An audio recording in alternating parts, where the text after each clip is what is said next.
एक्झामला हा पण क्वेश्चन येतो की puddling is done in which crop, तर पॅडी.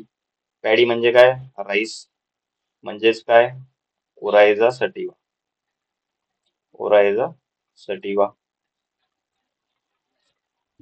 तर पडलिंग म्हणजे काय?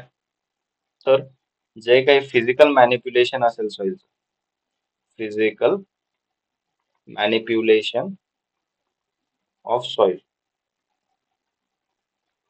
Soil, in standing water, right. शेतावरती स्टँडिंग वॉटर आहे तुमच्या, आणि तुम्ही त्या ठिकाणी फिजिकल मॅनिप्युलेशनच्या जागी तुम्ही याला फ्लोईंग पण म्हणू शकता. वर्ड्स कधी कधी चेंज होऊन पण येतात, म्हणून कन्फ्युज व्हायचं नाही. कधी फिजिकल मॅनिप्युलेशन म्हणतील, कधी तुम्हाला फ्लोईंग म्हणतील. पण इथे एक पॉइंट लक्षात ठेवायचा, इन स्टँडिंग वॉटर हा जर का तिथे शब्द आला की चालू पाण्यामध्ये, उभ्या पाण्यामध्ये जर का सॉइलचं फिजिकली मॅनिप्युलेशन होत असेल, तर त्याला आपण काय म्हणतो? That we called as puddling operation. Puddling operation. आता मला पण आहे ना, मी धुळ्याला होतो यूजीला, तर मलाही खरं तर प्रॅक्टिकली माहित नव्हतं, फक्त थिओरिटिकली मी याची डेफिनेशन लक्षात ठेवली होती. पण एक्झॅक्टली हे काम कसं करतं, ज्यावेळेस मी दापोलीला गेलो माझ्या पीजी स्टडीजसाठी कोकण कृषी विद्यापीठात, तेव्हा मी हे इथे प्रॅक्टिकली बघितलं की राईसचं कल्टिवेशन कसं करतात, पडलिंग कसं करतात. मी स्वतः शेतामध्ये उतरलो होतो, त्यामुळे या मला प्रॅक्टिकली याचं महत्व काय ते कळालं. ते मी तुम्हाला थोडंसं इथे डिस्क्राईब करून सांगतो. तर स्टँडिंग वॉटरमध्ये काय होतं, आता हे बघा, हे फील्ड आहे तुमचं. तर इथे काय होईल, तर समजा सर्वसाधारणपणे आपण इथे काय होतं, पाणी त्या ठिकाणी आपण या फील्डवर रिलीज करतो.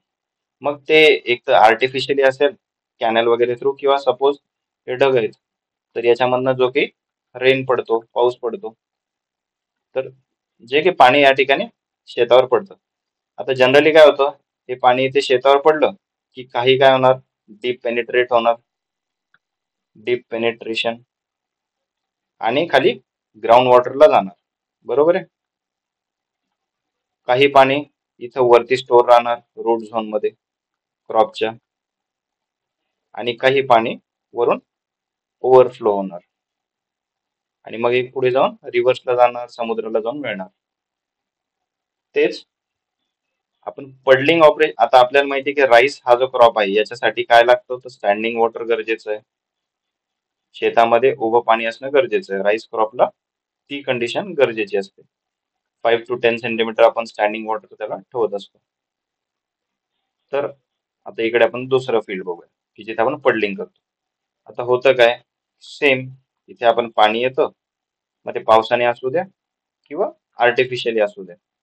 ठीक आहे. पाऊस पडला, तर आपल्याला काय माहिती आता की इथे हे जे नॉर्मली डीप पेनिट्रेशन इकडे पहिले होत होतं, तर ते कसं आपण कमी करायचंय. तर जनरली सॉइल वरती काय असतात, क्रॅक्स असतात. ठीक आहे, भेगा असतात. तर त्याच्यामुळे काय होतं, ते पाणी खूप जास्त डीप पेनिट्रेट होऊन जातं किंवा ओव्हरफ्लो होतं. त्यामुळे आपण आता हे पाणी कसं इथे तुंबवणार, तर सगळ्यात पहिली साईडने याला बंडिंग वगैरे करून घेतो, त्यामुळे शेताच्या बाहेर पाणी जात नाही. ठीक आहे, फ्लोईंग त्या ठिकाणी ओव्हरफ्लो जो आहे तो थोडासा थांबून जातो. मग याचं आता डीप पेनिट्रेशन कसं थांबवायचं, तर या क्रॅक्स मधून काय होतं, हे जे पाणी खाली खाली जात असतं, तर ते थांबवण्यासाठी आता इथे एक ट्रिक आहे की ते आता खूप सारे, एकदा जमीन ओली झाली, थोडस मडीनेस आला पाण्यामध्ये. ठीक आहे, त्या ठिकाणी सॉइल झाली, चिखल झाला, की आता इथे बघा, इथे वर फोटो मध्ये दाखवलं की त्या ठिकाणी पाणी तुंबलेले शेतामध्ये, आणि त्याच्यामध्ये हे काय करतायत, तर एक ऑपरेशन क्रिएट करतायत, ज्याच्यामुळे काय होईल की सॉइल जी काही ती ढवळल्या जाईल. ठीक आहे. एक आता इथे एक एक्झाम्पल देतो तुम्हाला. एक आता हा तुम्ही एक जर ग्लास घेतला पाण्याचा, हा पाणी या ठिकाणी भरलेलं आहे, आणि याच्यामध्ये तुम्ही काय केलं, समजा वरून माती ऍड केली, थोडीशी 1-2 चमचे सपोज तुम्ही याच्यामध्ये माती टाकली, आणि याला तुम्ही काय केलं, स्टर केलं. ठीक आहे, मग काय होईल, ते पाणी पूर्णपणे काय होईल, गढूळ होऊन जाईल. इट विल बिकम मडी वॉटर. ही सेम प्रोसेस तुमच्या शेतामध्ये होत असते पडलिंग मध्ये, हे लक्षात घ्या. हे मडी वॉटर झालं की त्याच्यामधून काय होईल, तोच ग्लास आहे आता समजा, काही वेळाने आपण काय करू, याला आपण याला तसंच सोडून देऊ. ठीक आहे, स्टरिंग करून सोडून द्यायचं. मग आता मला सांगा, याच्यामध्ये जी माती आहे ती तर खाली सेटल आउट होणार, पण सेटल आउट कशी होणार, तर सगळ्यात पहिले जे मोठे मोठे खडे असतील ते खाली जाऊन बसणार. राईट. वजनदार असल्यामुळे ते सगळ्यात पहिले खाली जाऊन बसणार. मग त्याच्यावरती जी कोर्स त्या ठिकाणी सँड वगैरे असेल ती जाऊन बसेल. ठीक आहे. याच्या गॅप्स मध्ये किंवा याच्यावर. त्याच्यानंतर त्याच्याहून बारीक बारीक जे सिल्ट असतील किंवा मग त्याच्याहून पण बारीक जे क्ले पार्टिकल्स हे फायनली त्याच्यावर येऊन काय करतात, त्याच्या या छिद्रांवरती सील ऑफ करतात. ठीक आहे. आणि हे एकदा सील ऑफ झालं की याच्यामध्ये खाली घुसण्यासाठी पाण्याला खूप कमी स्पेस राहतो, त्यामुळे खाली पाण्याचं पेनिट्रेशन होत नाही. तर ही सेम जी प्रोसेस आहे ही इथे आपण पडलिंग मध्ये क्रिएट करतो.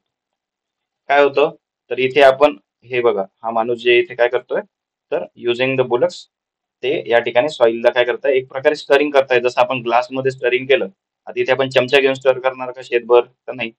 तर मोठं त्या ठिकाणी इम्प्लिमेंट वापरून ते काय करताय, कधी ट्रॅक्टर्स पण वापरतात, कधी बैल वापरतात, त्याच्या सहाय्याने या ठिकाणी स्टरिंग केलं जातं. ठीक आहे. आणि ते स्टरिंग केल्यानंतर काही वेळाने ती जी माती असते ती ग्लास मध्ये जसं सेटल आउट झालं, तसंच त्या ठिकाणी काय होतं, इथे सेटल होतं आणि ह्या ज्या सगळ्या क्रॅक्स आहेत या सील ऑफ होतात. आणि ह्या एकदा सील ऑफ झाल्या की मग खाली जे काही पेनिट्रेशन लॉसेस आहेत ते जास्त होत नाही आणि पाणी या ठिकाणी वरच्या झोन मध्ये राहायला सुरुवात होते. Am I right? ओके. तर इथे पाणी तुंबतं आणि इथे एकदा पाणी तुंबलं की तुम्ही याच्यामध्ये मग पॅडी त्या ठिकाणी ट्रान्सप्लांट करतो. ओके.